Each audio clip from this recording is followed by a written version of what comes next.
Bienvenue à tous. Le Togo vit une nouvelle ère de son processus de décentralisation avec l'organisation en 2024 des élections régionales, lesquelles ont consacré l'effectivité des conseils régionaux, désormais aux côtés des conseils municipaux. L'enjeu, accélérer le développement des territoires sous la coupole de l'État, résolument engagé dans le transfert de compétences. Et voilà, résumé cet ouvrage, la décentralisation positive du rôle central de l'élu local au Togo, paru aux éditions Aoudi. Il est signé Koumchan Ziangou. Vous êtes conseiller à la présidence de la République.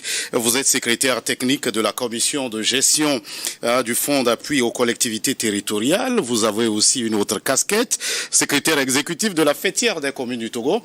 Monsieur Ziangou, merci d'avoir répondu à notre invitation. C'est moi qui vous remercie. Bonjour, monsieur Gaëtan. Alors, la décentralisation positive, en quoi était-il important pour vous de consacrer votre plume à cet ouvrage dont on parle, monsieur Ziangou? Merci Gaëtan, merci beaucoup. Bonjour à toutes et à tous. Je voudrais simplement dire que la question de la décentralisation, c'est la question de la démocratie. Ça, il faut le préciser. Et quand on est dans un processus démocratique, donc dans un processus, je dirais, de démocratie locale, il est besoin d'ores et déjà d'apprécier, de féliciter ceux qui en sont les premiers acteurs, ceux qui ont eu cette vision. Et en premier, je pense à son Excellence, le président de la République, Faure Essozimna Gnassingbé, qui a bien voulu par sa vision impulser cette dynamique, mais aussi le ministre de l'administration territoriale, qui, bien entendu, est dans cette dynamique. Et c'est lui qui a préfacé cet ouvrage. Et c'est lui qui préface cet ouvrage, et je voudrais là le remercier, lui en savoir gré, mais rendre hommage à son Excellence, M. Faure Essozimna Gnassingbé. Cela posé, votre question m'impose de dire une chose. Quand on est, bien entendu, dans la décentralisation, on est dans le développement des territoires. Et on sait très bien qu'il y a un ministère d'ailleurs dédié à cela, le développement des territoires. Mais quand on est dans ce développement, il est question de se poser la question comment faire pour mieux se développer. Et cet ouvrage, pour moi, c'était ma modeste contribution à ce développement des territoires. Et dire que c'est ma contribution, c'est en même temps observer les pratiques qui sont faites, poser la question quelles analyses de ces pratiques et en même temps partager. Donc c'était par devoir, par engagement, mais aussi par volonté d'améliorer. Et vous publiez votre ouvrage à un moment où le Togo se prépare justement à des élections municipales, 5 ans après celle de 2019. Hasard de calendrier ou derrière ce timing, il y a un message que vous voulez passer? Oui, il y a toujours un message qu'on veut passer. Mais je voudrais simplement dire que le calendrier, vous avez bien fait de le souligner, c'est parce que je suis trop paresseux, sinon j'aurais pu en fait publier cet ouvrage ou écrire quelque chose sur la décentralisation il y a 2 ans, il y a 3 ans. Je dirais que c'est arrivé un peu tard et j'en suis fort désolé. Néanmoins, ça arrive à un moment où on a également besoin, puisque dans quelques mois, il y aura bien entendu les élections municipales. Il y a eu des élections régionales. C'est pas du tout, puisque nous sommes dans le processus de décentralisation, il est besoin que tout ouvrage paraisse, et j'incite les uns et les autres à aussi emboîter le pas, parce que plus nous partageons ce qui est fait, ce qui est dit, ce qu'on voit, ce qu'on observe, plus nous améliorons les pratiques et plus nous concourons à une décentralisation véritablement positive. Donc, moi, cet ouvrage arrive à point nommé et je demanderais simplement que les uns et les autres le lisent et puissent tirer les leçons, porter des observations, des critiques pour que la pratique dans son ensemble, la pratique décentralisatrice soit améliorée. Je vous cite, la décentralisation veille à faire prospérer les collectivités territoriales dont l'autonomie suffisante concourt à offrir des services de qualité aux populations à la base. Alors, Monsieur Siankou, en 5 ans de gestion autonome de nos collectivités territoriales, après les locales de 2019, quel bilan vous en faites? Alors, je ne dirais pas que c'est un bilan élogieux, mais il faut quand même reconnaître qu'il y a eu un certain nombre d'améliorations. Les maires sont les premiers à le reconnaître. Moi, quand j'étais là en 2020, j'ai pu observer en fait la façon dont on avait, je dirais, une pratique de la décentralisation. Je donne quelques exemples. En fait, il y a des sessions qu'on doit tenir. Et ces sessions-là, aujourd'hui, on a bien vu que chaque année, les communes, les maires tiennent 4 sessions par an. Il y a, bien entendu, l'élaboration du budget primitif et il faut que ce budget-là suive en fait un cours. Aujourd'hui, c'est bien fait. Il y a aussi un dialogue entre les acteurs, que ce soit entre le préfet, que ce soit entre le maire et le préfet. Il y a, je pense, cet apprentissage-là et il est important de dire que c'est aussi un apprentissage démocratique. Et j'ai écrit d'ailleurs un bouquin il y a quelques années sur de l'apprentissage démocratique, une méthode de changement au Togo. Il y a un apprentissage, mais je pense que peut mieux faire. Réussir le processus de décentralisation suppose de choisir le bon moment, c'est vous qui le dites. Qu'est-ce qui particularise le moment choisi par le Togo pour ces différents pas franchis dans son processus de décentralisation? Oui, merci Gaëtan. Et cette question m'amène en fait à revenir sur une anecdote que je raconte dans l'ouvrage.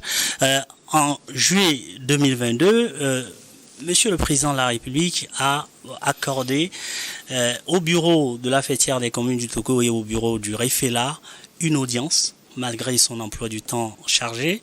Et ça a été un moment de pédagogie et un moment didactique. Et il a dit que quand on regarde autour de nous, on aura vu que des pays voisins ont bien entendu impulsé le processus de décentralisation beaucoup plus tôt que nous et qu'on connaît un retard. Certes, ce retard est un retard positif.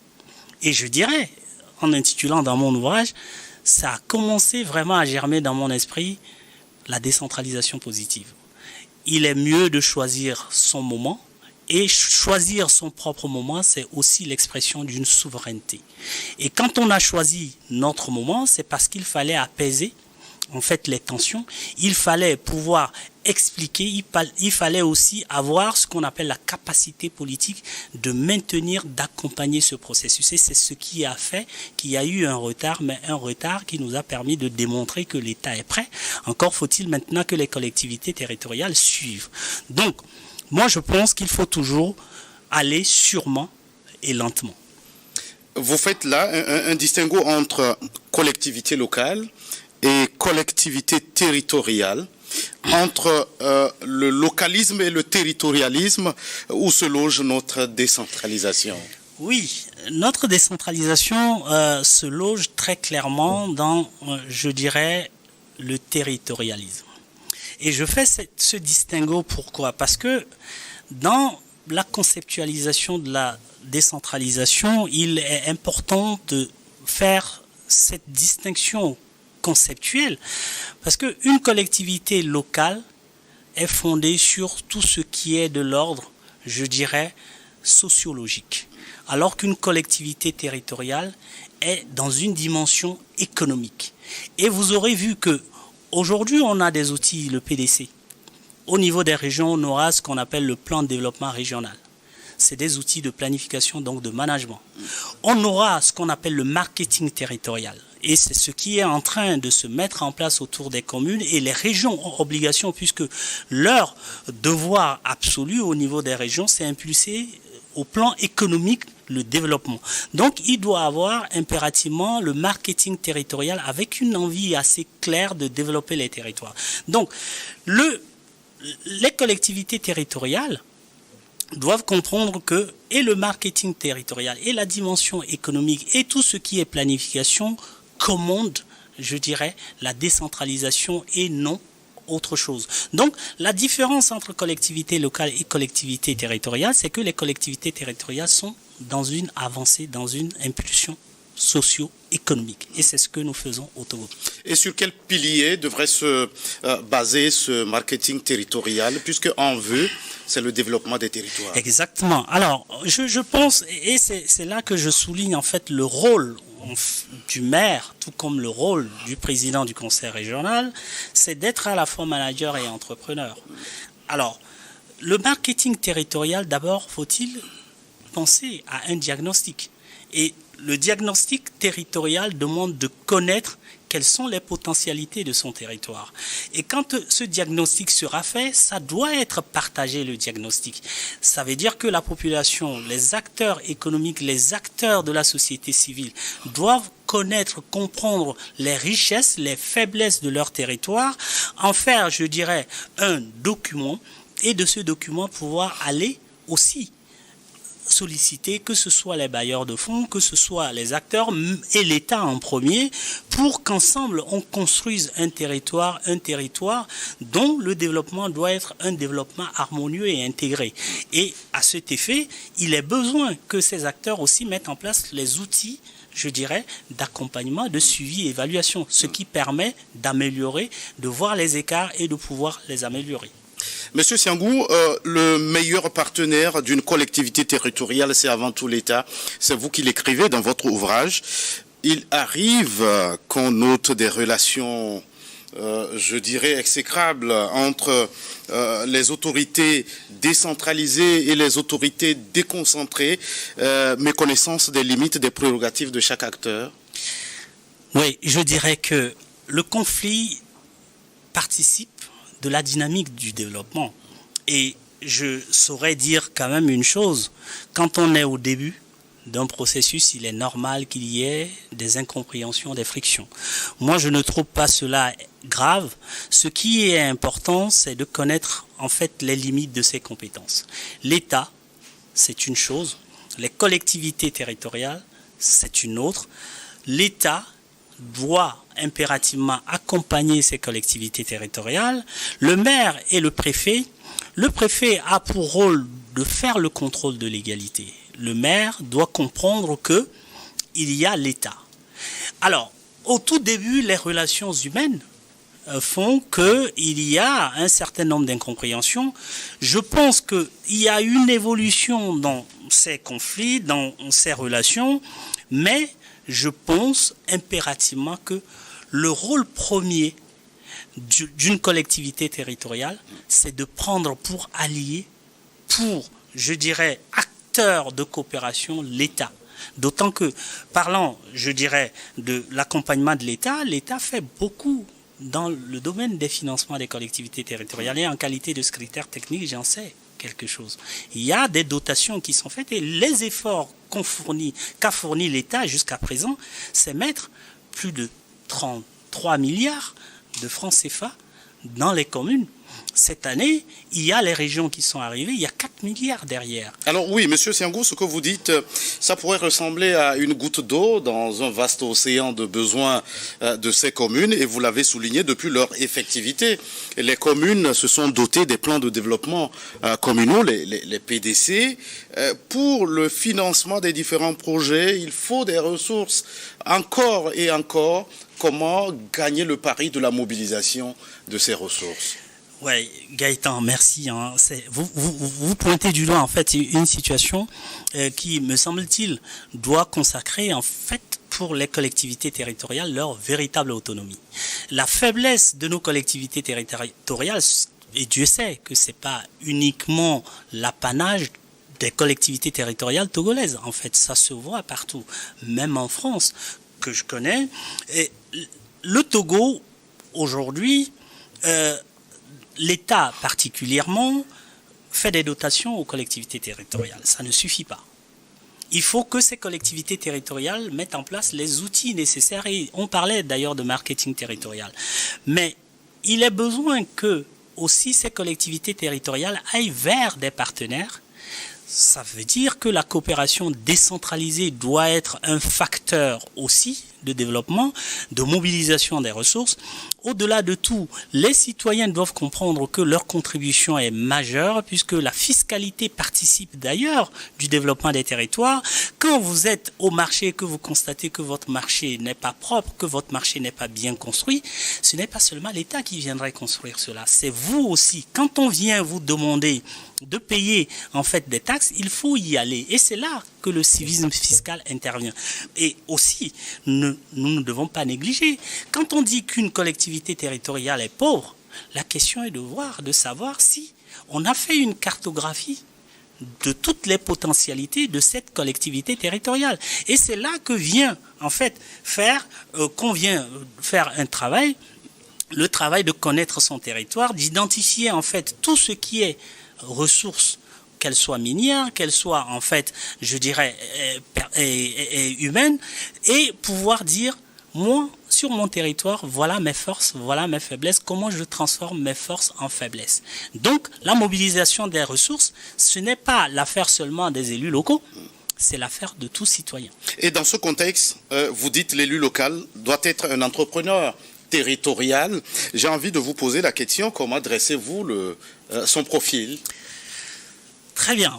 Et il faut dire une chose, moi quand j'étais étudiant, il y a une œuvre qui m'a marqué, c'est L'entreprise dans la démocratie de Corinne Gomez.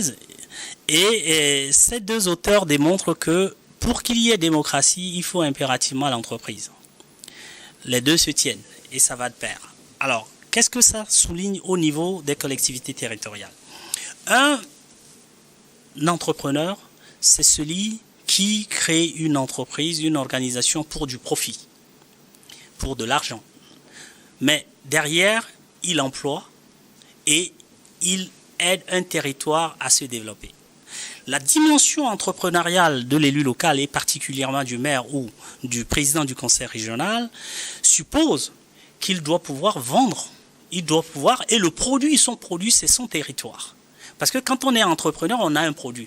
On market ce produit et on parvient à le vendre et à faire en sorte que ce produit-là soit intéressant et que l'acheteur, le client puisse se dire « ouais, j'achète ce produit ». Alors, c'est là la dimension, je dirais, entrepreneuriale. Il doit créer les conditions nécessaires pour aider son territoire à être apprécié. C'est là la désirabilité. Au-delà de la désirabilité, il y a la faisabilité. Comment créer les conditions favorables pour que les entrepreneurs viennent s'installer sur mon territoire? Mais il y a aussi la dimension créativité. Donc, un entrepreneur territorial, qu'est l'élu local, il doit créer les conditions de désirabilité, de faisabilité, de créativité. Et ensuite, derrière, il doit être celui-là qui coopère. Et très clairement, l'entreprise, c'est aussi créer les emplois. On l'a compris, vous avez là dressé le profil de cet élu local idéal, entrepreneur territorial. Alors nous sommes à la fin de cet entretien. Est-ce que vous avez un message particulier à l'endroit de ceux qui se feraient élire bientôt à la tête de nos communes? Oui, moi je dirais simplement que la décentralisation mérite que chaque acteur vienne avec clairement une vision pour son territoire. On ne vient pas sur son territoire pour, je dirais, dire je suis le premier citoyen, mais on vient avec un devoir, avec une envie d'améliorer les choses. Donc voilà le message que je vous voudrais Merci passer. à vous, Monsieur Koumtchan Siankou, auteur de l'ouvrage La décentralisation positive du rôle central de l'élu local au Togo. Merci d'être passé sur ce plateau. C'est moi qui vous remercie. Merci aussi à vous qui êtes resté à notre compagnie. À très vite pour un autre numéro de votre émission Focus.